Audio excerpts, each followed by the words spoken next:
Jonathan, really nice to talk to you. We're going to be talking about Head South, your new film. And I've got to say, what a fantastic film. Congratulations. You must be proud. Thank you very much. I'm very proud. I'm delighted how it's just tapped a nerve, I think, in New Zealand particularly, but not just New Zealand, around the world, which I'm delighted by. Now, of course, it's based on your real life. And I think why it appealed to me so much was it just felt like a story full of heart. And is that what was important to you? Yeah, it really was. And I've been accused of being a bit complex in my oh, really?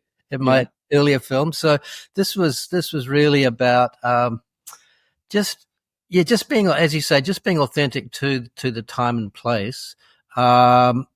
And celebrating it, to be honest. I mean, it didn't need that much push. I mean, that's what was wonderful about that time, is it was this incredible, liminal time for a lot of us where all this stuff was happening and it's felt brand new, and I appreciate that everybody leaving school this year will feel the same, every generation, every year people feel the same, but I don't know, maybe I'm a bit biased, but it seemed like the energy at that particular time opened up possibilities to the world of ideas is really what I was really celebrating. Why did you choose your own story? I mean, it's a compelling story, but why did you want to tell your story as opposed to anything else that you could have chosen from that era? It took a while to digest that, but people who've seen the film will appreciate the ending. That's all true, what happened to me. And I felt, I wanted to honor the people involved with that. There's a lot of tragedy involved in it as well as joy. And for me, it felt unique, actually. It's this, they talk about Southern Gothic in New Zealand. And I feel that actually pertains to certainly how I felt about growing up. And there's this edge of tragedy that's just boiling underneath. And of course, I set that up very early on with the Erebus crash. But that's floating underneath, and so one level you can read that, and it's this sort of kind of lighthearted story of a goofy boy getting himself into more and more trouble by telling lies. But underneath that, there is an edge of darkness, which is something that I certainly experienced, and a lot of people who have watched it from that time go, "Yeah, you absolutely got that." Do you see this as a generational story for you? Well, it was interesting because I wrote this, I started, I've been thinking about it a while, but when I actually sat down to really write it, I was older than the dad in the story. So, of course, you start to watch it from both angles. If I'd written it earlier, it would have been all Angus's story. And then suddenly it's like, oh, no, wait a sec. My dad had a point.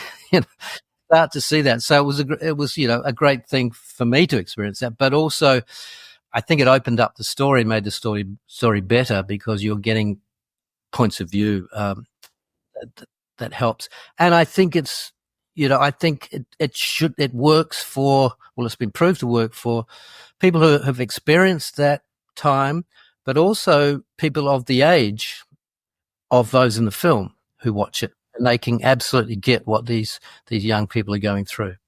Well, I guess there's a universality to human experience. Whatever generation letter we're up to now, Gen Z, whatever, the fundamental things that every human being goes through are the same. Yeah. Yeah. And that's right. It's the music is the background to that, but anybody who's been intimidated by somebody in a retail store behind a counter because that they seem cooler, we'll get this. It doesn't necessarily have to be about the music. It could be about any. It could be about a sport, even. It's that movement, as you say, that coming of age, exactly. And sometimes that intimidation can come from insecurity. So we'll as young people, we often think the other person knows everything, and it's like in actual fact they're intimidating because they're putting up a front, perhaps. And I definitely got that sense, particularly with the punk rock dude. Is it Malcolm? Yes, that character. Yeah. He was all bravado and swearing, but underneath, what's going on? Yeah, all polish and no shoes. You might say. Yeah, exactly. And that's great that you got that, because that was the intention. And I absolutely agree that bravado is often a front, 99.9% of the time is a front, right? I wanted to talk a little bit about the cast, because Ed Oxenbould, who played Angus, a crucial, obviously, part of the film, the main character of the film. So you have to get that character right, and you absolutely did with him. So tell me about the process of finding him and why you chose him. Yeah, I think it's interesting. I think he is so right that some people don't actually realize how fantastic he is in that role, because he's so natural. It's almost like it's not a performance. He's there.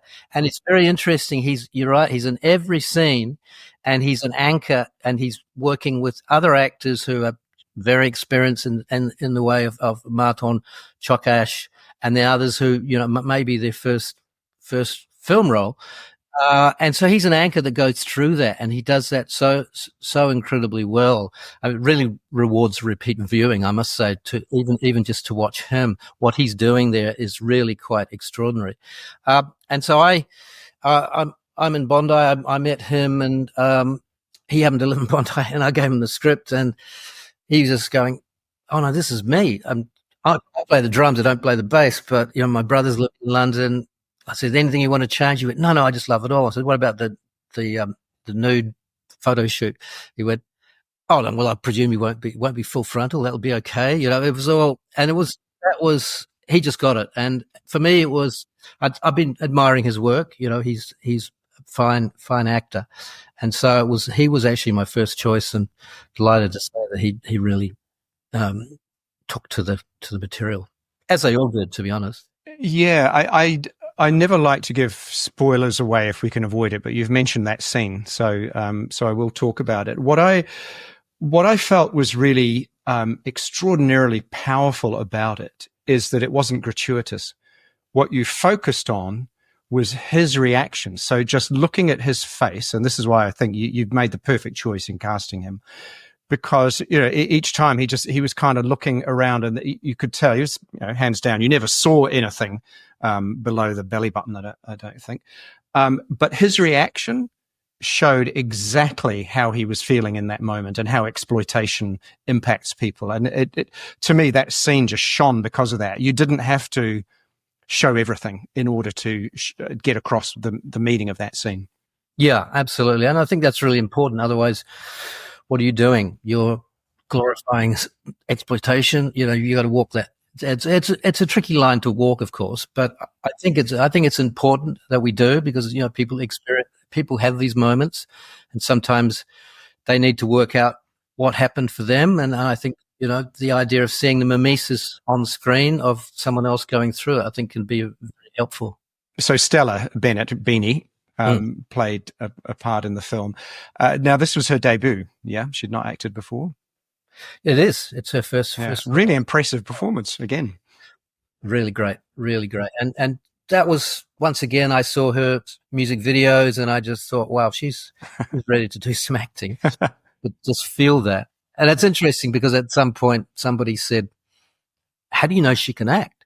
And I was going, well, that's why I'm a director. I felt she could act. And yeah, she was great, because she brings this naturalness to it. I'm really, really like working with musicians. I worked with Marlon Williams on my last film, Lone Wolf, and they bring a really interesting energy to it that's in the right role, as long as you're not stretching them too far, because at the end of the day, they're not first and foremost actors, but what they bring in terms of rhythm and the quality of that can be really interesting. I was very impressed with the realistic look of the film. And, the Flymo, one of our neighbors when I was a teenager had a Flymo, and it was like, oh my goodness, it's like a hovercraft, So, so what was that process like, finding all those bits and pieces that you could bring into it? Yeah, well, as you probably know, New Zealanders have a tendency to hoard things. So it wasn't necessarily that difficult. There's a lot of garages full of this sort of stuff. And the art department, headed by Christopher Bruce, the designer, did an excellent job finding it. Funnily enough, the really tricky one was the Zachary keyboard, which oh, right. Yes, yes. crucial piece. And I was really keen on getting the Zachary keyboard. And they were saying, we've looked up and down the country, can't find a Zachary. There's not a Zachary. There's one in Auckland that looks like a Zachary that we could maybe use, and we'll get it down. And of course, I said, yeah, okay, bring it down. We'll have to use that if we have to. Then, as happens, somebody in our department went out to lunch, and we were at Dovedale at the University of Canterbury Dovedale campus. That was our production headquarters, just around the corner for lunch. And there was an op shop, and there was the Zach in the front window. That searched high and low for it.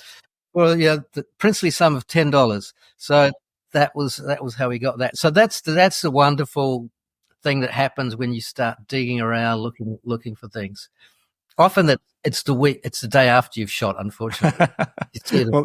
well, that worked out well. So that's good. Any particular challenges for you in making this? The challenge, of course, is 1979 Christchurch and post-quake Christchurch. And once again, the wisdom was, you couldn't possibly make that film. But so the challenge was finding iconic landscapes. And I really wanted to celebrate the Christchurch modern, the style of architecture, internationally recognized style of architecture. And a lot of those buildings are still there. I think people overtalk how much is actually missing. And so it was a matter of finding these iconic. We found that great house. Actually, Bill Sutton, the painter, that's his house. So that became the center, and that look, that Christchurch modern look, was what really helped set the boundaries for it, if you like.